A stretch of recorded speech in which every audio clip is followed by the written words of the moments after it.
सौनकादिक 88,000 ऋषि विराजमान हैं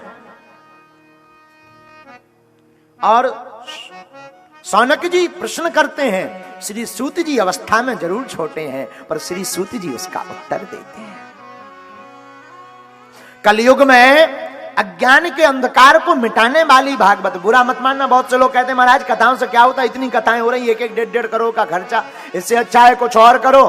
हम कहते हैं इस समय में कथाओं की बहुत आवश्यकता है। कथा ना होती तो भक्ति इतनी नाचती नहीं, कथाएं ना होती, संत ना होते, आचार्य ना होते, राम को कौन जानता, राम जी की महिमा को कौन। वैसे तो राम जी की महिमा सर्वव्याप्त है, पर बार बार अपने शब्दों से, अपने भाव से, अपनी वाणी से बड़े बड़े आचार्य, बड़े बड़े विद्वान महापुरुष इस धरती पर वाणी को सुना रहे, और जो नास्तिक हैं उनको ठाकुर जी का आस्तिक बना रहे। कथा बहुत जरूरी है। हमारी बुद्धि जो पढ़े लिखे विद्वान है, यहां तो पढ़े लिखे लोगों की नगरी है, काशी है, तो पढ़े लिखे लोगों के लिए और बड़ी बात। जो अंग्रेजी पढ़ते हैं उनके लिए सुनो, कंप्यूटर के जमाने में जब कोई कंप्यूटर चलाता है, नेट चलते ही उसमें वायरस आ जाते हैं। बोलो हाँ जी या ना जी, बोलो। अच्छा, वायरस आ जाए तो क्या करना पड़ता? एक एंटीवायरस नाम का प्रोग्राम इंस्टॉल करना पड़ता है, जो पूरे वायरस को खत्म कर देता है। हाँ जी या ना जी, जोर से बोलो, हाँ जी या ना जी।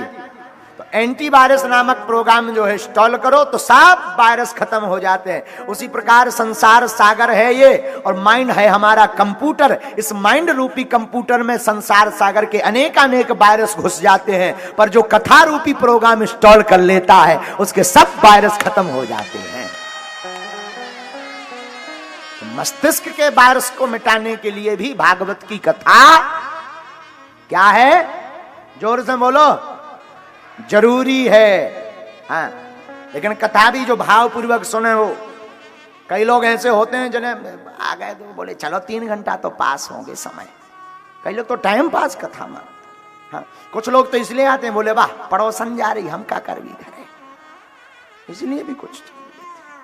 और श्रोता भी अनेक प्रकार के, तुलसी या संसार में भांत भांत के लोग। कुछ लोग ऐसे भी होते हैं, घर से कुछ नहीं पहन के आते, यहां से बिना पहने जाते ही नहीं। ये भी एक श्रोता है, ये भी उच्च लेवल के श्रोता हैं, इनको भी श्रोता से थोड़ी दूर किया जाए। हाँ, कुछ लोग इसी के लिए आते हैं। अब करें तो करें। कुछ लोग भाड़ में और टीवी में तो दिखाई दे भी, कुछ लोग फोटो खिंचवाने भर भाड़ में।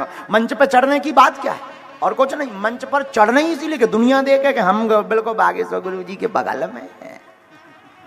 हाँ, और आजकल हम भी इतने संपन्न हो गए इन बातों में कि आजकल हम भी देख लेते आदमी दूर ही, हम कह आजा खिंचवा ले फोटो, तो प्रणाम से तो मतलब है नहीं है। आजकल आदमी आशीर्वाद से तो मतलब फोटो खिंच जाए तो आशीर्वाद होगा।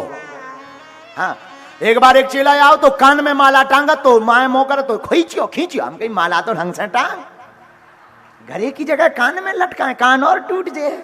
अबे मोह पर आए घरे जाने, हाँ गले में माल डाल, हाँ डाल ढंग से, अब वो फोटो खींचो। हम भी इतने संपन्न हो गए, समझदार हो गए कि हम समझ जाए कि जो फोटो खींच ले यार।